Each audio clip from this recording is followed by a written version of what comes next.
अस्सलाम वालेकुम। So guys, आज मैं निकला हूँ अपने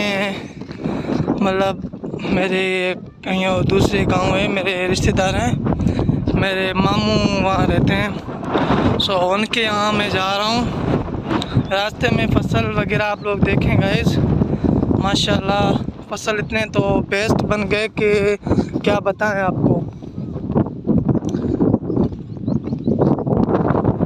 सो गाइस, मेरे YouTube चैनल का नाम है मीर हादी अल्ताफ़ बलोच। मेरे YouTube चैनल को सब्सक्राइब और कमेंट शेयर लाजमी करें गाइस, में सपोर्ट लाजमी करें क्योंकि हम मेहनत बहुत करते हैं। आप लोगों के लिए वीडियो शूट करते हैं, कहीं बाइक पे कहीं किसी गाड़ी पे हम लाजमी शूट करते हैं। तो आप भी हम पर तरस खाओ, हमारे YouTube चैनल को सब्सक्राइब लाजमी करें। सो आप लोगों को ये इलाका भी दिखाओ। अल्हम्दुलिल्लाह बिल्कुल प्यारा सा मौसम है।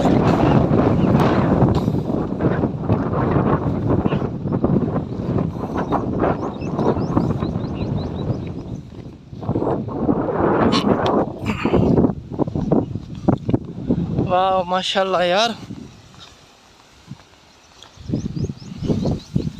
ये रास्ता है जो कि यहाँ पे वो सिस्टम भी होते हैं, क्या कहते हैं कि जीत वगैरह होते हैं।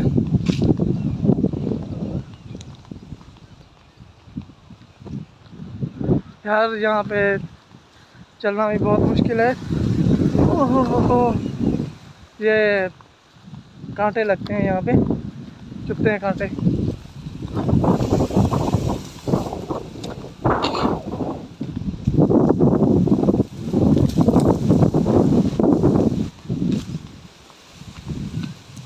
फसल हर तरफ फसल देखो, हर तरफ फसल है।